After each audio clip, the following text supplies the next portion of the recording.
The Transfiguration of Jesus stands as a pivotal and awe-inspiring moment in the Gospels, vividly captured in Matthew 17, 1-8, Mark 9, 2-8, and Luke 9, 28-36.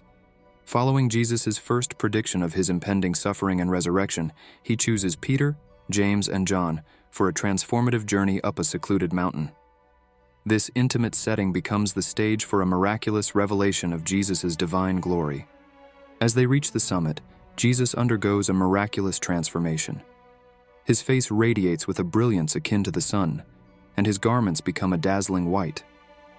This moment of transfiguration pulls back the curtain of his humanity, offering the disciples a glimpse of his divine nature and glory. In this moment of divine splendor, Moses and Elijah appear, engaging in conversation with Jesus. These two figures embody the law and the prophets, signifying that Jesus is the culmination of God's promises and the fulfillment of the Scriptures. Their presence affirms Jesus' messianic identity and his role in God's redemptive story. The moment culminates in a spectacular display as a radiant cloud surrounds them, and the voice of God powerfully echoes, proclaiming, "This is my Son, whom I love. With him I am well pleased. Listen to him." This powerful affirmation from the Father solidifies Jesus' identity and underscores the importance of heeding his teachings. The disciples, overwhelmed by the experience, respond with awe and reverence. This divine encounter leaves an indelible mark on their hearts, fortifying their faith and understanding of Jesus' true nature. Peter, later reflecting on this event, underscores its significance as a confirmation of their faith and the prophetic message. The Transfiguration serves as a divine disclosure of Jesus' glory, a moment where heaven touches earth, affirming Jesus' identity as the beloved Son of God and the fulfillment of God's salvation plan. It stands as a testament to his authority and the veracity of his teachings, offering believers a glimpse of his glory and a call to listen and follow him wholeheartedly. Jesus leads Peter, James, and John up a high mountain and sets the stage for a profound spiritual encounter. Mountains, throughout the Bible, have been significant places of divine revelation, serving as the backdrop for some of the most pivotal moments in God's interaction with humanity.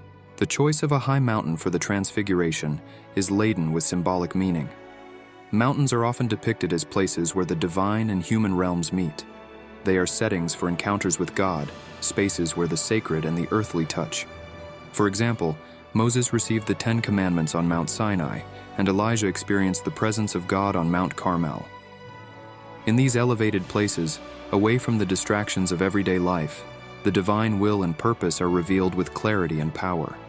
Mountains in the Bible are places of transformation and revelation.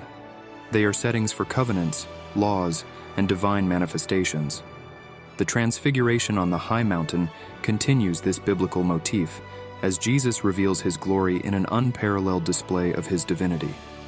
This event on the mountain is a revelation not just of glory, but of the fulfillment of the law and the prophets, represented by the presence of Moses and Elijah. Jesus chose to bring Peter, James, and John with him, marking this event as particularly significant. These 3 disciples formed an inner circle around Jesus, witnessing events that the other disciples did not. Their presence at the Transfiguration is crucial, as they are given a glimpse of Jesus' glory, strengthening their faith and understanding of his identity. This experience would serve as a vital source of encouragement and assurance in the challenging times to come, particularly as they face the reality of Jesus' crucifixion and the responsibilities of leadership in the early church. The setting of the high mountain for the Transfiguration is rich in biblical symbolism and significance, serving as a place of divine revelation and transformation. The presence of Peter, James, and John underscores the importance of this event as they witness firsthand the glory of Jesus and the fulfillment of God's redemptive plan. This divine encounter on the mountain stands as a testament to Jesus' identity as the Son of God and the Messiah, providing a foundation of faith for the challenges and mission ahead. As Jesus stood on the mountain with Peter, James, and John, he underwent a miraculous transformation. His face shone with a brilliance comparable to the sun, radiating divine light and glory. His clothes became dazzling white, surpassing any earthly standard of purity and brightness.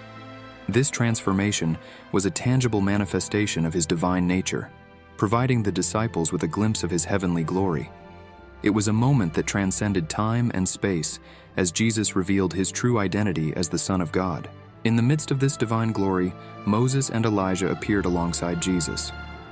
Moses, the great lawgiver, and Elijah, the fearless prophet, are pivotal figures in the Old Testament. Moses represents the law, having received the 10 Commandments on Mount Sinai. Elijah represents the prophets, known for his unwavering commitment to God and his role in challenging the idolatry of his time. Their appearance with Jesus signifies the fulfillment of the law and the prophets in him. It underscores that Jesus is the culmination of God's redemptive plan, bridging the Old and New Testaments. The conversation between Jesus, Moses, and Elijah is profound, with its focus on Jesus' upcoming departure, his death, burial, resurrection, and ascension. This term departure in Greek is exodus, drawing a parallel with the Israelites' exodus from Egypt, led by Moses.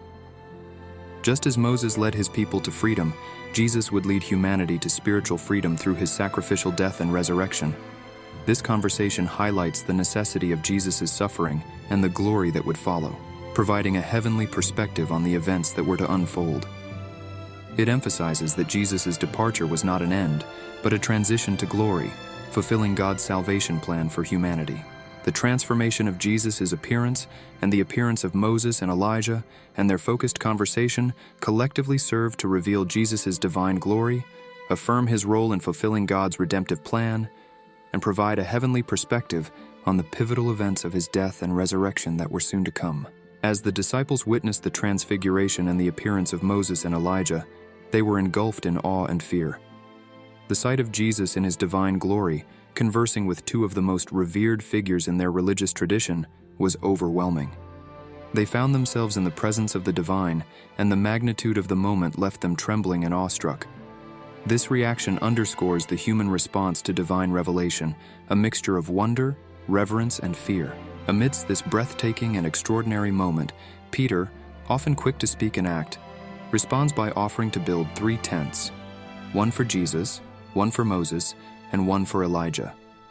His intention might have been to honor these great figures and perhaps to prolong this extraordinary encounter. However, his suggestion reveals a misunderstanding of the event's purpose. Peter seems to place Jesus on the same level as Moses and Elijah, not fully grasping that Jesus is the fulfillment of the law and the prophets, not just another figure alongside them. Furthermore, Peter's desire to build tents and remain on the mountain reflects a common human inclination to hold on to mountaintop experiences, seeking to preserve moments of divine revelation rather than allowing them to propel us forward in faith and mission. The Transfiguration was not meant to be a permanent dwelling place, but a transformative encounter, equipping the disciples with a deeper understanding of Jesus' identity and preparing them for the journey ahead, including the challenges of Jesus' crucifixion and the responsibilities of spreading the gospel.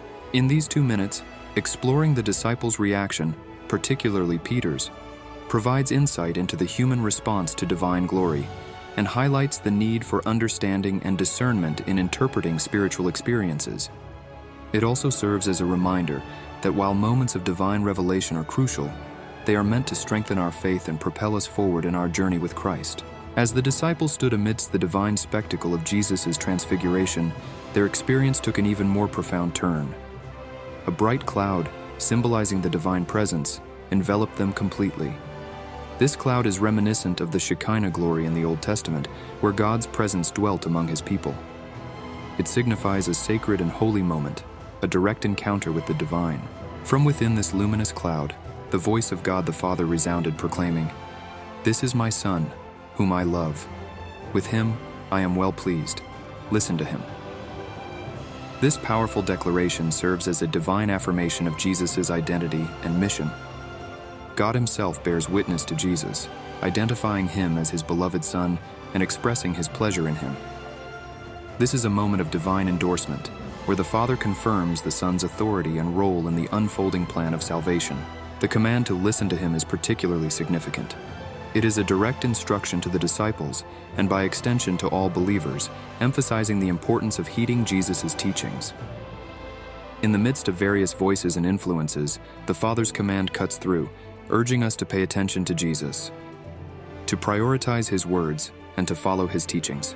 This divine affirmation and command highlight the uniqueness of Jesus' identity as the Son of God and underscore the importance of listening to and following him. It is a call to recognize Jesus' authority, to submit to his teachings, and to align our lives with his divine purpose. In these 2 minutes, we delve into the significance of the bright cloud and the voice from heaven, exploring how they serve to affirm Jesus' identity, emphasize his mission, and call us to a deeper commitment to follow him. In the immediate aftermath of the divine proclamation, the disciples were overcome with fear and fell face down, a natural human response to such an overwhelming encounter with the divine. Jesus, with his characteristic compassion and understanding, reached out to them, touching them gently and offered words of comfort. "Get up, don't be afraid."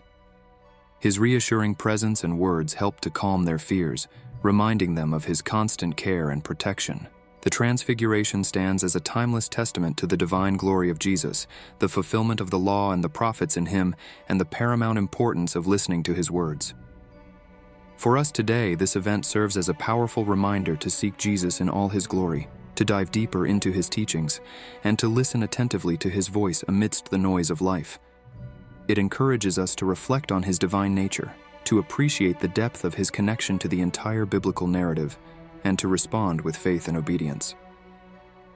As we ponder the Transfiguration, may we be inspired to draw nearer to Jesus, to know him more intimately, and to follow him more faithfully, transformed by the glory of his presence and the truth of his words.